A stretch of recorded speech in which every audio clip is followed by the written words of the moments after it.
Kalau masalah kaget nggak kaget, Mbak Wiwi kaget nggak sih Mbak Wiwi sebenarnya ada kondisi seperti ini? Kita nggak bisa mengeneralisir, tapi ini jadi contoh yang ironi paling tidak. Bahwa ada anak muda yang sudah, saya yakin itu nggak semudah itu dia langsung nyemplung gitu. Pasti ada step-stepnya dia sampai ke sana. Nah, ini terjadi di dunia politik kita. Ya, tentu ini memberikan satu keprihatinan tersendiri ya. Waktu itu saya kaget itu ketika di Kutai Kertanegara ya, Ibu Bupati Mbak Rita, Bu Rita, luar biasa gitu ya, kena korupsi dan langsung dia adalah terdakwa kan waktu itu. Lah di situ saya bingung juga, kaget, karena beliau adalah inovator waktu itu. Kita menjuri dia, membuat satu inovasi yang bagus di kotanya, tapi tidak selang lama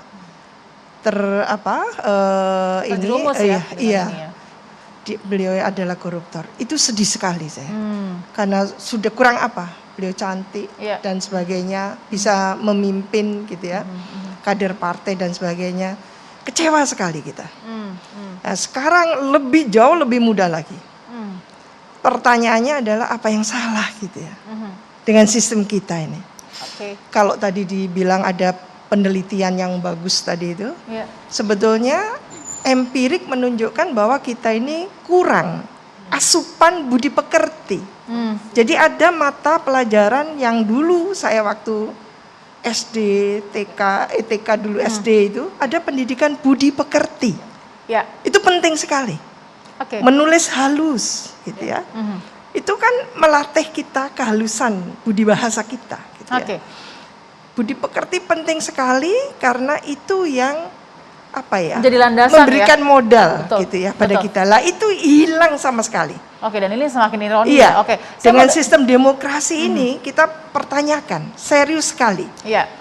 Mengapa nilai-nilai budaya kita jadi seperti ini gitu ya. Betul, karena memang di kasus ini misalkan contoh ya, ini kan terjadi di salah satunya yang misalkan di Nur Afifah yang berusia 24 tahun ini kan juga karena menjadi ini ya, anak buah dari Pak Bupati Penajam Pasir, bendahara umum gitu ya dari sebuah partai, Pak Abdul Ghafur yang juga masih muda, 34 tahun nih, hanya terpaut 10 tahun saja. Nah, kalau saya kasih agak sedikit tugas sedikit ya Bu Sherly ya.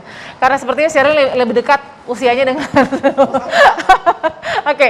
gini Sherly, pada saat di usia segini begitu ya, sudah masuk ke kancah politik, sudah masuk ke dunia organisasi yang berada begitulah.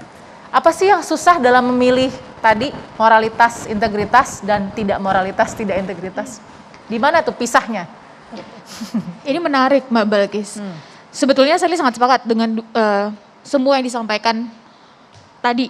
Tapi satu hal yang Sherly yakini bahwa tindak pidana atau kejahatan apapun bentuknya itu bisa jadi sebetulnya tidak diniatkan, apalagi oleh anak muda.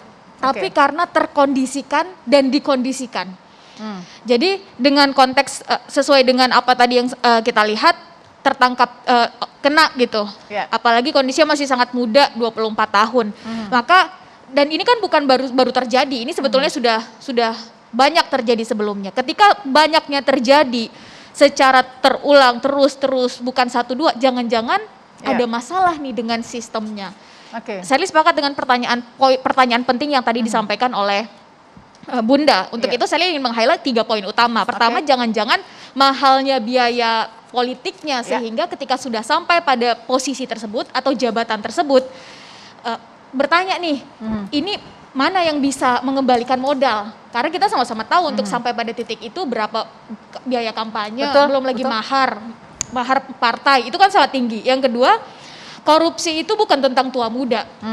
Saya juga sepakat, korupsi itu adalah tentang sikap mental. Dan ketika kita bicara mental, karakter, saya mengamini apa yang disampaikan oleh mantan Perdana Menteri Perempuan pertama Inggris, bahwa karakter itu dibentuk oleh kumpulan habit yang kita lakukan sehari-hari. Mungkin terlihat kecil, mulai dari menyontek, mulai dari mau menerima sedikit, dan apa yang terjadi habit tahunan di sebuah instansi misalnya, untuk bisa turun anggaran harus ada potongan, harus ada komisi, nggak akan cair kalau nggak bagi hasil. Ini kan sesuatu yang sudah menjadi habit tahunan di beberapa instansi yang ketika ini tidak bisa dipecah, akhirnya mau semudah apapun dia masuk ke dalam sistem, terus anak muda bisa apa di dalamnya kan gitu. Tapi kan punya kewajiban menjadi agent of change. Akhirnya tidak bisa dia melewati paling tidak harapan orang untuk dia menjadi agen perubahan. Saya akan tanya lagi karena tadi saya garis bawahi apa yang dikatakan Shirley adalah sistem politik. Bener nggak sih Mbak Wiwi seperti itu sistem politik? Karena jangan gini, kita mau konsen kemana nih? Apakah memang sistem politik atau memang kualitas SDM kita yang semakin menurun dengan tadi hasil survei yang luar biasa sekali. Anak muda sekarang lebih berpikir soal satu kekayaan dan kecerdasan, bukan kejujuran. Sesaat lagi tetap di Perempuan Bicara.